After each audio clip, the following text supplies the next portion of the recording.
Bonjour à tous, nouveau format aujourd'hui avec mon ami Michael qui sera notre poseur de questions officiel pour la journée.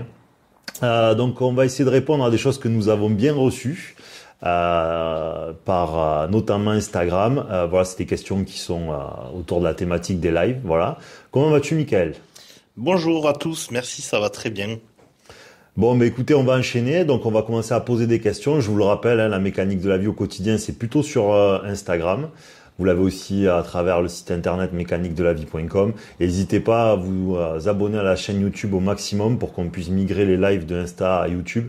Parce que durant la conversion d'une vidéo, on perd beaucoup en qualité. Donc, ça serait préférable pour la suite. Voilà. Bon, merci à tous. Et nous démarrons par les premières questions.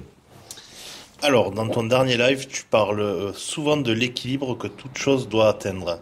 Est-ce que cet équilibre est le même pour tous les êtres humains?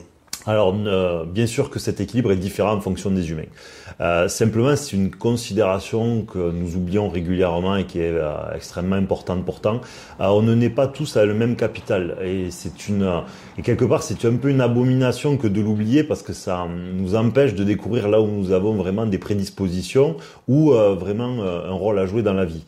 Donc, comme je le prends souvent en exemple dans le sport, quand vous êtes dans des sports individuels, si vous avez des coureurs de 800 mètres et que vous avez 20 jeunes, il est peu probable que les 20 aient les mêmes performances ou même les mêmes attentes dans leur pratique de ce sport. Et donc, ça veut dire que l'entraîneur doit s'adapter en fonction des prédispositions des uns et des autres à des entraînements qui soient adéquats, tout simplement. Donc, ça veut dire que les prédispositions naturelles, qu'elles soient physiques, mais que ce soit psychologiques, intellectuelles, spirituelles, etc., sont variables. Et donc, il est important de considérer que chacun a justement des singularités et dont le but justement dans notre recherche de l'évolution personnelle comme de l'équilibre est de notifier et d'analyser et de réfléchir à quelles sont les singularités de chacun parce que si on est manager d'une équipe de foot et que les qualités d'un joueur sont défensives et qu'on s'entête à le mettre en attaque, on va se dire qu'il est nul au foot. Alors que peut-être on loupe quelqu'un qui a des prédispositions absolument incroyables ou tout simplement quelqu'un qui pourrait se mettre au service de la collectivité ou de l'équipe, ce qui lui permettrait justement d'amener tout ce qu'il a à donner à la communauté ou à la tribu à travers ça. Donc évidemment que l'équilibre est variable en fonction des individus. La seule, la seule réflexion, le seul recul qu'il faut avoir par rapport à ça, c'est que très souvent, attention de ne pas se faire leurrer par soi-même en se disant ok, moi mes prédispositions elles sont ailleurs donc je n'insiste pas dans tel registre et c'est là où vous pouvez avoir un souci, c'est que quelque part vous allez vous éloigner de ce que vous avez à faire parce que votre programme intérieur, donc ça c'est des sujets que j'ai abordés sur d'autres vidéos, va vous dire non là c'est difficile donc faut pas le faire. Et donc il faut trouver justement un juste milieu entre ce que nous pensons qu'il faut faire et ce que vous pensons qu'il ne faut pas faire. Voilà. Et donc ça, j'invite à reprendre l'ensemble de la mécanique de la vie, justement pour pouvoir comprendre cette question-là. J'entends par là que si par exemple vous voulez quand même jouer au foot et la vitesse c'est pas votre fort, oui, mais même si tu es meilleur en défense qu'en attaque, face à toi, tu as quand même des attaquants à gérer. Ça veut dire qu'à des moments, il va falloir que tu rattrapes cet attaquant. Donc même si tu n'aimes pas trop ça, il va quand même falloir le faire pour que tu puisses justement être un joueur polyvalent, et la polyvalence n'est ni plus ni moins que de l'équilibre. Donc c'est là où on va retrouver tout l'intérêt justement de savoir où il faut travailler pour devenir des individus équilibrés. Voilà, c'est un sujet qu'on a beaucoup abordé sur le live numéro 4, donc récemment, et donc je rajoute quelques nuances sur cette vidéo. D'accord, alors pour continuer, on a une autre question. Est-ce que cette notion d'équilibre justement ne va pas à l'encontre du caractère singulier de la vie qui rend cette même vie savoureuse? Alors la question elle est excellente parce que justement on a tendance à penser que l'équilibre est une standardisation de l'individu alors qu'en fait pas du tout là, parce que l'équilibre comme je viens de l'expliquer justement dans la réponse précédente est différent en fonction des individus. Donc ça veut dire que rien ne nous empêche d'avoir de la singularité. Ce qu'il faut pas confondre, c'est que l'équilibre, il est dans une intériorité. Il n'est pas dans dans ce que vous allez représenter, ni dans votre extériorité. Ça veut dire que vous pouvez être quelqu'un qui a qui s'amuse à être extraverti, mais qui dans son intérieur va ressentir quelque chose d'équilibré. Simplement, ceux qui, eux, n'auront pas fait ce chemin de vie-là, se diront, oui, vous êtes caractériel, oui, tu fais trop de bruit, ce que vous voulez. Mais vous, votre intériorité, en fait, vous allez monter et descendre, mais votre intériorité va résonner de manière extrêmement constante. Ce qui fait que l'un et l'autre ne sont absolument pas incompatibles. C'est simplement, tant qu'on est dans le monde de l'émotion, c'est-à-dire monter haut, descendre bas, avoir des bonnes émotions, des moins bonnes, eh ben, on est dans ce système des montagnes russes. Mais quand on commence à s'extraire du système des montagnes russes, rien ne vous empêche au lieu d'être comme ça, d'être sur quelque chose qui est comme ça. Mais votre intérieur, lui, même si vous vous éclatez de rire, votre intérieur, il est à peu près comme ça. Voilà. Ça, c'est aussi une autre question que j'avais abordée précédemment. Donc, je rentre que peu en détail une nouvelle fois sur ce sujet. Mais l'émotion est une nourriture. Elle est là pour combler un manque. C'est pour ça qu'on a besoin d'émotions positives. Parce qu'à des moments, nous sommes dans une forme négative intérieure qui doit être contrebalancée par une nourriture positive. Mais si on sort de ce besoin d'apport extérieur, parce que nous comprenons que tout ce qui vient de l'extérieur est passager, alors que notre intériorité peut être continue, eh bien en fait, on restera des hommes, ça sera toujours imparfait, c'est notre nature, on est là pour évoluer, comme je l'ai dit à de nombreuses reprises, mais on va gagner justement en constance. Donc à cette question qui est excellente, je réponds qu'en fait vous pouvez tout à fait garder vos singularités, simplement c'est votre intériorité qui sera plus apaisée et donc qui gagnera en constance et rien ne nous empêchera d'avoir beaucoup de singularités, mais ce ne seront plus des moteurs ou des ordres des choses que vous n'aurez pas à sevrer ou de vos conditionnements ou ceux de la société ou ceux de votre famille ou ceux, comme je l'ai abordé de manière épigénétique, c'est-à-dire les souffrances de vos ancêtres qui vous pousseront à fonctionner ou à réagir de telle ou telle manière. Voilà. Oui, en gros, tu dis qu'il faut enlever cette connotation négative qu'on peut ajouter qu'on peut donner à l'équilibre d'ennui, de routine. Il faut pas l'appliquer en fait. Complètement. Donc ça, c'est aussi un point qui est important. Hein. La difficulté au début quand on démarre avec ces sujets-là, c'est que comme on vient tous du monde où l'émotion est quelque part ce qui nous semble être la genèse de l'existence humaine, et bien quand vous expliquez à quelqu'un que sa nourriture, et bien en fait depuis toujours alors oui, alors sa nourriture est empoisonnée dans un absolu, mais elle est d'abord d'une grande utilité puisqu'elle est une nourriture à la base qui est une nourriture intellectuelle, spirituelle, une nourriture pour comprendre le monde. Comme je l'ai abordé ça aussi récemment.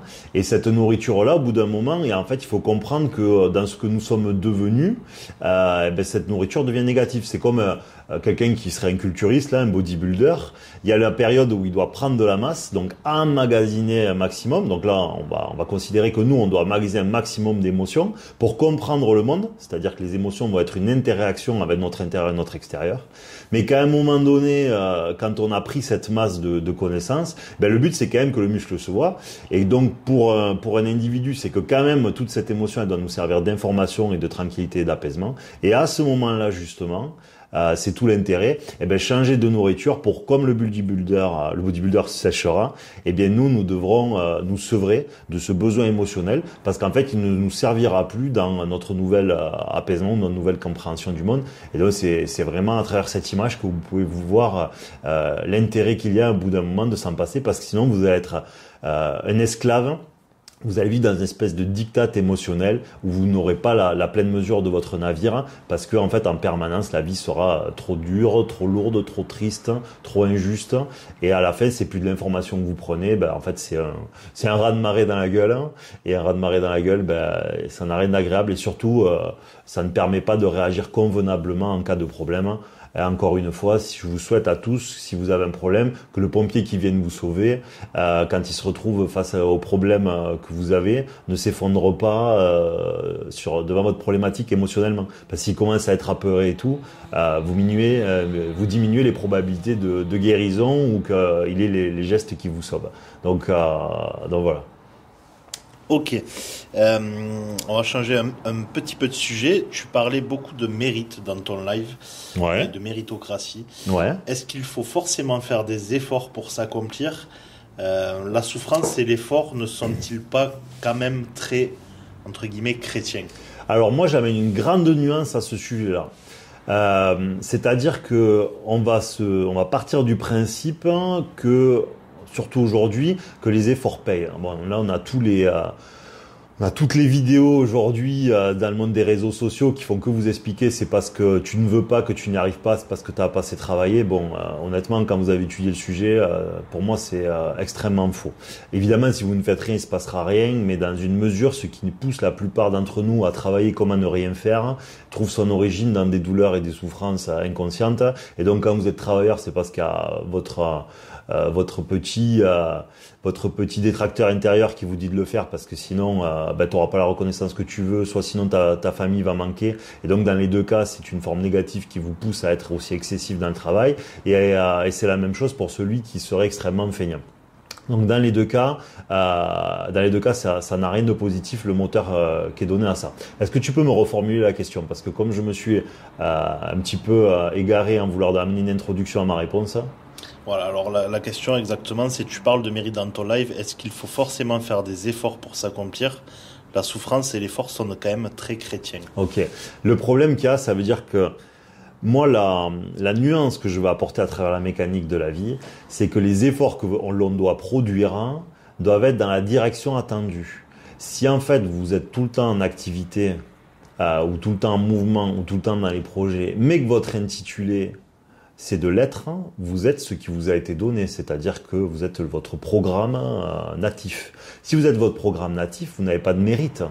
D'accord ? C'est pas parce que vous travaillez toute la journée que vous êtes méritant à travailler toute la journée. S'il a été écrit que vous serez travailleur, parce que vous venez de ce programme-là, en fait vous n'êtes pas plus méritant que celui qui est feignant. Parce que lui il a écrit que il sera feignant, vous que vous êtes travailleur, donc entre les deux, qui est le plus méritant des deux? Aucun, vous êtes ce qui vous a été donné.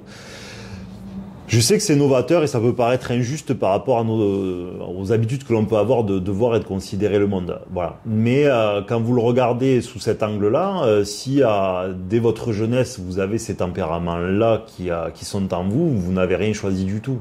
Ce qui vous a poussé, c'est un moteur de souffrance qui vous a conduit à être ça. Ça ne veut pas dire que demain, le feignant doit devenir un hyperactif absolu, comme celui qui est partout doit devenir, lui, un feignant absolu, mais c'est-à-dire qu'entre les deux est un équilibre, quelque part. Et donc, il faut que celui qui soit très travailleur soit plus pondéré pour respecter ses limites, ses envies notamment, et que celui qui est feignant, lui, doit absolument, à l'inverse, se secouer un peu pour justement vivre une vie pleine et une vie avec de l'interréaction extérieure, et une vie justement où lui doit se surpasser pour aller à l'encontre de ses paramètres de feignantise, si je puis dire. Voilà. Donc oui, la méritocratie.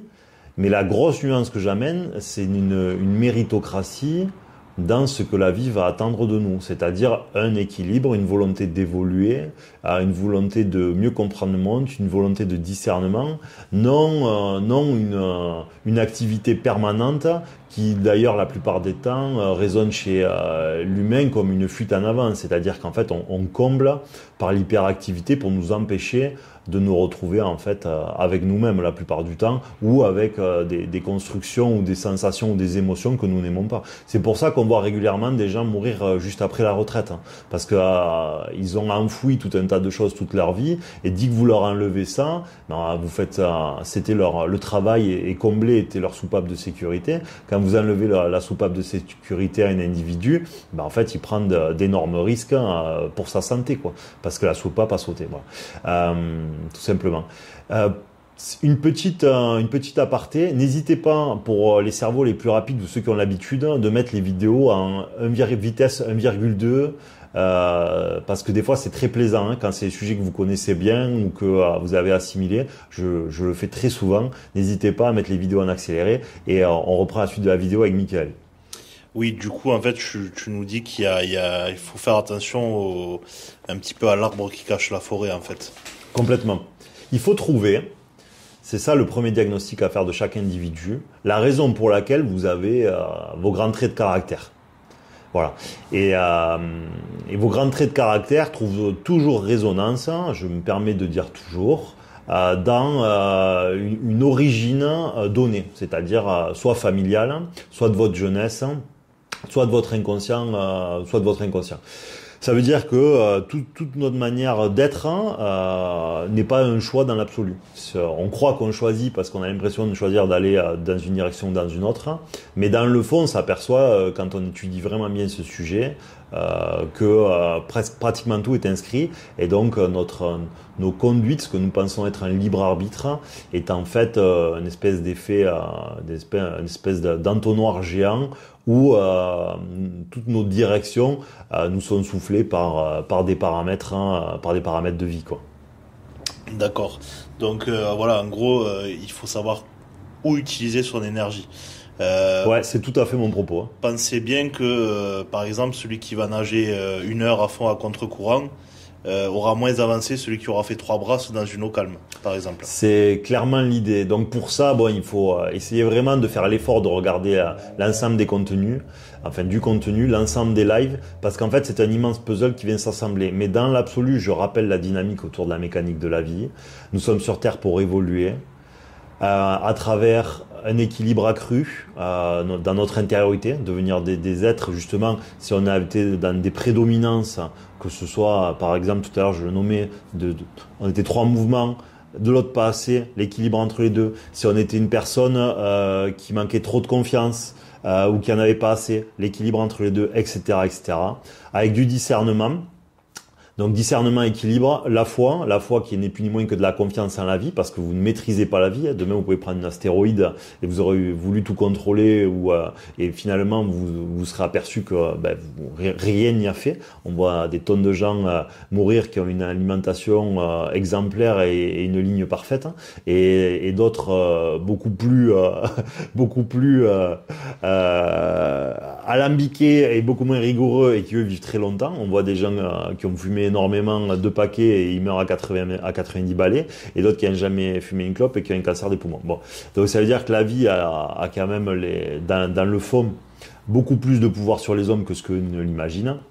Et donc à ce titre, il est important de le considérer. Pour faire quoi, en fait, tout ça, du capital développement personnel, du capital spirituel, encore une fois, équilibre, discernement, confiance. Pour faire quoi? Pour devenir des êtres plus aboutis, qui comprennent mieux le monde, des êtres plus pacifiés, plus tolérants, mais dans une tolérance consciente, pas une tolérance apprise comme la société nous la donne habituellement. Et ainsi, en fait, quand vous faites ça, c'est comme si vous jouez au jeu de la vie. Et si vous jouez au jeu de la vie, en fait, elle va vous récompenser, parce que vous êtes dans la dynamique du jeu, vous êtes dans la dynamique de l'incarnation. Comprenez bien que absolument tout sur Terre est un décor. Nos familles, nos amis, notre travail, nos salariés, nos maisons, notre société, notre classe politique, votre village, tout est un décor. C'est un décor comme dans un jeu vidéo qui est pondu et fabriqué à des fins de mise en situation. Ce n'est rien d'autre que ça. Ne vous trompez pas à passer une vie à lutter contre des chimères qui sont en fait les vôtres. Parce que dans l'absolu, c'est votre inconscient d'humain, votre pseudo-détracteur intérieur. Pourquoi je dis ça? Parce que je le rappelle, on ne maîtrise pas toutes nos émotions, on ne maîtrise pas toutes les situations qui nous arrivent, on ne maîtrise pas nos rêves, on ne maîtrise pas toutes nos pensées. C'est-à-dire qu'une partie de nous ne nous appartient pas. Et cette partie de nous est notre partie qui est là pour nous confronter, nous entraîner, pour devenir des êtres meilleurs. Mais si on cède trop, cette partie-là nous détruit d'une certaine manière, parce qu'elle est là pour ça, elle est là pour nous faire réagir. Et si nous, il y a réaction intelligente, parce qu'il y a une forme d'annulation, une forme de sevrage de cette problématique, ou une atténuation, eh bien en fait, c'est comme si Dieu, ou la vie, ou l'univers consentait à atténuer ce qui nous poussait à nous conduire dans une direction ou dans une autre. Là, les 3 ou 4 minutes que je viens de faire, c'est tout ce qu'il y a à comprendre dans l'absolu de la mécanique de la vie. Tout le reste est là pour nous conduire à mieux comprendre ce que je viens d'énumérer. Tout le reste n'a pas d'intérêt. C'est simplement pour nous ramener à ces quelques minutes que je viens de passer à expliquer ce qui est vraiment la genèse et tout l'intérêt de la mécanique de la vie. Et tout est à cette fin. Voilà. Donc, comprenez bien que la dynamique à mener pour chacun d'entre nous doit tourner autour de ce passage-là et rien d'autre. Ne croyez pas que votre vie est de capitaliser, ne croyez pas que votre vie est de fonder une famille. Tout ça, ce sont des moyens, mais ce n'est pas une fin. Tout ça servira à vous mettre face à ce que vous avez à sevrer, c'est tout. Ça vous n'empêche pas d'avoir à le faire et de passer une vie épanouie avec nos femmes ou nos maris. Mais pas oublier que ce n'est pas l'absolu, voilà, et que la tranquillité et l'apaisement que vous dégagerez de tout ça fera leur protection, parce qu'on ne vous enlèvera pas quelque chose que vous vous moquez de perdre. Vous comprenez, c'est logique. On ne vous enlève pas quelque chose s'il n'y a pas un intérêt à ce que vous le perdiez. C'est vraiment la base de la vie à comprendre. Voilà. Soit vous pensez que l'univers est le fruit du hasard et franchement vous êtes trompé de chaîne, soit vous regardez, alors vous avez le droit de le penser, c'est important, mais simplement amusez-vous à donner du temps pour aller regarder du côté que ce soit de la biologie, que ce soit des mathématiques, que ce soit de la physique, que ce soit de la mécanique quantique, et après revenez sur cette chaîne. Si vous pensez toujours que c'est le fruit du hasard, vraiment vous trouverez pas satisfaction ici, mais si vous commencez à voir qu'il y a une intelligence pseudo-gravitationnel partout et dans tout et que l'information est à tous les endroits, et bien là vous allez commencer à devoir repenser les modèles, ou si vous avez commencé à le faire, continuez, voilà, pour le mettre partout, pour vous adapter, et le plus adapté c'est celui qui survit. C'est clair et net, voilà. Simplement, le darwinisme ne nie pas la mécanique de Dieu. C'est pas parce qu'il a été repris par la pensée matérialiste que c'est la réalité. La sélection naturelle est une réalité. Encore une fois, si on lâche 2 individus en forêt où vous voulez, vous verrez que si vous en lâchez 1000, s'il y en a 500 dans le lot qui sont extrêmement formés à ça et 500 qui le sont pas, à la fin, les probabilités de survie d'un groupe et de l'autre est extrêmement différentes. Donc, l'évolution est une réalité, mais simplement c'est l'expression d'une mécanique intelligente, c'est tout. Donc elle ne nie en rien une origine créatrice pour moi. Michael. C'est parfait, c'est parfait. Alors du coup, peut-être une dernière petite question pour cette vidéo. Ouais. Pour rebondir sur ce que tu disais, du coup, comment arriver à déterminer ce sur quoi nous focaliser et où mettre notre énergie? Est-ce via des observations, des occurrences Alors là, c'est vraiment toujours la question la plus compliquée parce qu'il faut reprendre l'ensemble de la mécanique de la vie. Sur Instagram, notamment, vous l'avez aussi sur le site mécaniquedelavie.com, dont le référencement n'est pas tout à fait optimal, mais vous le trouvez si vous le tapez quand même. Vous allez déjà avoir quelques phrases qui sont des philosophies, mais en vérité, ce sont des règles pratiquement. C'est-à-dire, celle que j'aime beaucoup, tout ce que je possède me possède. Ça veut dire quoi? C'est que tout ce qui exerce un pouvoir sur nous qui est trop élevé, on doit diminuer le pouvoir que ça a sur nous. Ça veut pas dire l'annuler, ça veut dire le baisser. Il doit quand même nous laisser libres relativement de nos actes. Voilà, vous trouvez une mesure entre le pouvoir qu'il a sur nous et la réalité de la société, par exemple, d'accord? Parce qu'on ne peut pas non plus tout nier. Donc ça c'est vraiment la première chose très importante. Vous avez d'autres publications, par exemple, qui viennent corroborer ce que je dis, c'est-à-dire que les choses sur Terre obéissent à des lois de l'univers, d'accord? Donc ça veut dire que l'océan, le système planétaire, les étoiles obéissent à des règles. Comprenez bien que si des choses comme ça obéissent à des règles, nous en avons autant à faire. C'est indéniable, c'est extrêmement déraisonnable que s'autoriser à penser autrement. Donc le but de la mécanique de la vie, c'est essayer d'isoler quelles sont ces règles pour s'abandonner à elles et augmenter justement en qualité de vie, en qualité émotionnelle et surtout pour s'adapter à ce qu'attend le pseudo-programmateur divin de nous. Parce que plus vous allez vous adapter aux jeux vidéo, en fait, plus vous allez le survoler, plus il va être agréable à vivre et vous allez continuer cette dynamique, mais vous allez la continuer dans quelque chose de plus doux, quoi. Et c'est ça tout l'intérêt. Donc, tous ces points-là vont vous permettre de l'isoler. Mais encore une fois, je l'ai dit, je le redis, tout ce qui vous est plus difficile, c'est certainement ce que vous avez à faire. C'est-à-dire, vous avez peur du regard des autres, il va falloir vous en exorciser, tout simplement. Vous vous sentez illégitime, il faut que vous preniez votre légitimité à deux mains. Vous êtes trop angoissé, il va vous falloir augmenter votre degré de confiance, votre degré de foi. Voilà. Et donc tout est à cette fin. Alors, vous allez dire comment je fais, mais déjà, légitimisez-vous à recevoir, parce que pareil, c'est des sujets qui sont redondants, mais je suis obligé de me répéter parce qu'en fait, jusqu'à la fin de notre vie, tous autant que nous sommes, nous aurons à voir avec tout ça. Comprenez que si quelque chose, si Dieu a engendré les hommes, c'est que quelque part il attend forcément, il ne peut pas faire une université précise sans attendre quelque chose des hommes. Donc partant de là, il ne rêve que de gâter des petits méritants, d'accord, comme nous adorons gâter les enfants quand ils sont bien comportés. Donc vous pouvez pas gâter votre enfant quand vous rentrez à taguer tous les murs de la maison, a eu 4 à l'école. Vous allez pas arriver, viens mon chéri, je vais t'acheter la dernière console de jeu. Non. Vous lui dites, si tu te comportes bien, peut-être que la console de jeu, on pourra en parler. Et si la fois d'après vous revenez et qu'il a refait des dingueries, ben évidemment vous le gâterez toujours pas. Donc en fait, quelque part, la vie n'attend que ça, que de nous récompenser. Simplement, il faut mettre notre dynamique, il faut mettre notre volonté au service de ce que nous avons à faire, et pas dans quelque chose. Parce que tout le monde va dire oui, je veux aller mieux, tous autant que nous sommes. Mais quelqu'un qui veut aller mieux, il va user de quoi? Il va user d'outils, d'accord, de pseudo-outils, soit sociétaux, sur lesquels je ne m'oppose pas, mais ça reste des outils, que ce soit par l'analyse personnelle, que ce soit par les pseudo-outils spirituels, que ce soit par la psychologie, que ce soit par la lecture. Voilà. Bon, il va essayer en fait de trouver des outils pour faire face à ces problèmes. Mais en fait, un outil, c'est nier la raison pour laquelle vous rencontrez cette situation. Est-ce que vous voyez là où je veux en venir? Un outil sert à contourner la volonté de la vie. Pour moi. Et je sais que la plupart des gens bondissent quand ils entendent quelque chose comme ça. Je l'ai pensé, j'ai utilisé des outils comme tout le monde. Et je me suis aperçu que c'était faux. C'était complètement faux. Un outil sert à contourner la volonté divine.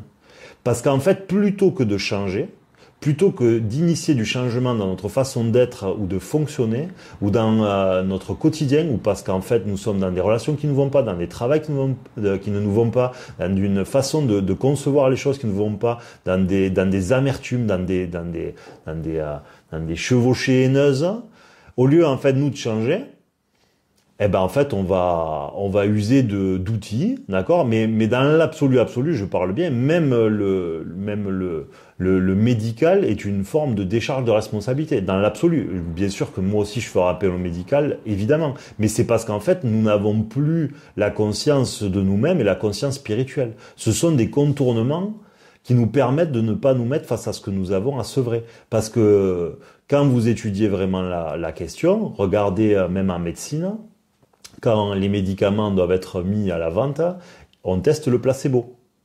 Ça veut dire quoi? Ça veut dire qu'on reconnaît que l'influence de la psychologie et l'influence de la pensée de l'individu va influer le résultat.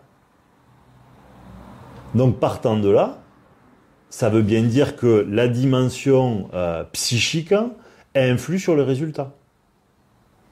Donc quand on commence à réfléchir, le médicament va amener ses propriétés, mais la pensée psychique aussi énormément. Ça veut dire qu'une partie de nous a réellement la guérison en lui. D'accord? Ça ne veut pas dire qu'on doit s'abandonner que à ça, parce qu'on n'est pas dans ces temps de conscience suffisant pour pouvoir le faire. Mais c'est juste pour comprendre la passerelle, et la passerelle est réaliste dans l'absolu. Voilà. Mais plutôt en fait que nous de changer. Pourquoi j'ai tel problème, pourquoi j'ai des plaques partout, pourquoi j'ai du psoriasis, pourquoi j'ai ce que vous voulez. Ben, la plupart du temps, parce que tu vis une vie stressée. Pourquoi? Parce que tu veux pas t'en foutre de ton sol parce qu'il est un peu sale, parce que en fait tu accordes trop d'importance à ton travail, parce que tu penses que ton gamin, si une fois il arrive à 5 minutes en retard à l'école, c'est gravissime, etc., etc., etc. Tout simplement. Et tout ça nous permet, nous, de ne pas nous occuper de ce que nous avons à faire. Voilà, ce sont des outils qui permettent, en fait, de nier une mécanique savante bien plus grande que nous-mêmes. Voilà. Et encore une fois, je le redis, je ne dis pas qu'il ne faut pas le faire. Je parle d'un absolu. Ça ne veut pas dire que cet absolu-là, aujourd'hui, nous sommes à même de le rendre applicatif. Mais il faut comprendre la logique, parce que en vérité, tout ce que j'explique est extrêmement logique. Hein. Du moment que vous testez du placebo, vous le reconnaissez. Donc la science reconnaît l'influence énorme de la psyché sur la guérison, tout simplement. Donc vraiment, mon propos aujourd'hui, c'est de dire, essayez de ne pas attendre d'en être là pour faire quoi que ce soit. Dans les temps faibles, quand tout va bien, c'est le moment de comprendre le monde, c'est le moment de s'intellectualiser, c'est le moment d'essayer de déchiffrer. Si vous pouvez vous poser une question, c'est que la réponse est quelque part dans l'univers. S'il faut, vous aurez votre réponse dans 10 ans. Mais si vous essayez pas de la trouver, vous ne la trouverez jamais. La vie est une grande énigme avec des pièces de puzzle aux quatre coins de votre esprit et de ce qui vous entoure, mais avec une dynamique et une volonté de rechercher. Eh bien, le programmateur vous donnera les pièces de ce puzzle au fur et à mesure de votre avancée, quoi, tout simplement. Mika, ai-je bien répondu? Ai-je oublié quelque chose? Parfait, c'est parfait. Donc en gros, tu nous dis qu'il ne faut pas négliger la somatisation en fait, et que toute maladie reste à la base aussi une information. Complètement. La maladie est une information, est une sommation et une information, les deux à la fois. Voilà. Ne vous passez de rien de ce que je propose ce siècle, hein, mais en parallèle. Hein, en tout cas pour ceux qui auraient déjà quelque chose, en parallèle, il est important de comprendre les causes, voilà, ou d'essayer de les chercher. Dans l'absolu, vous ne saurez jamais si c'est vrai ou faux ce que vous aurez trouvé, mais vous aurez joué au jeu de la vie, qui est un jeu d'évolution, et à ce titre, il est important de jouer au jeu voulu par le programmateur, parce que si vous niez le jeu, vous niez l'incarnation. Si vous refusez l'incarnation, ben en fait vous êtes puni à un moment ou un autre par le programmateur, parce que vous êtes à un jeu où nous sommes des êtres temporels, support biologique, hein. Donc support biologique, ça veut dire que vous êtes soumis au temps. Si vous êtes soumis au temps, ça veut dire que vous avez des choses à faire. Donc ne laissez pas le temps trop passer sans être dans cette dynamique-là, parce qu'on est tous là pour ça, quoi, tout simplement. Oui, parce que même si les bienfaits de notre siècle pourront vous amener à guérir, si vous ne changez rien, ben vous risquez la récidive, en fait, tout simplement. Complètement, la plupart du temps, c'est pour ça d'ailleurs que ça mute, hein, chez les individus, où il va avoir d'autres problèmes, tout simplement, hein. Dans le futur, ça peut s'exprimer ailleurs, plutôt au même endroit, ça ailleurs, et c'est bien dommage, voilà, parce que la plupart du temps, on peut se prémunir de tout ça d'une part surtout, ou sinon s'en dépêtrer, ou atténuer plus, pardon, la puissance ou la force que ça peut avoir sur nous. Voilà. Ben écoutez, merci à tous d'avoir suivi ce live. Je crois qu'on avait fait le tour pas ce live, cette vidéo. Oui. On avait fait le tour des questions, de cette première partie de questions. Donc on va faire d'autres vidéos où on va répondre aux autres, mais là elles étaient dans des thématiques qui étaient des thématiques qui s'entrelaçaient.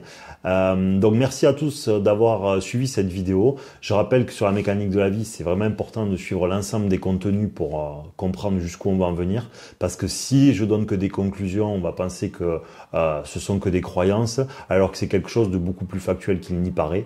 Donc essayez de faire vraiment l'effort. N'hésitez pas à mettre en vitesse accélérée une fois de plus. Si ça vous est utile, n'hésitez absolument pas. Et encore une fois, n'hésitez pas non plus à envoyer des questions sur Instagram plutôt, et des commentaires, etc. J'aime pas trop faire la racoleuse, mais force est de constater que ça dynamise, que ce soit la chaîne comme la mécanique de la vie, et donc c'est très profitable. Merci à tous de nous avoir suivis. Merci à tous. Et à très bientôt dans une prochaine vidéo. Merci les amis.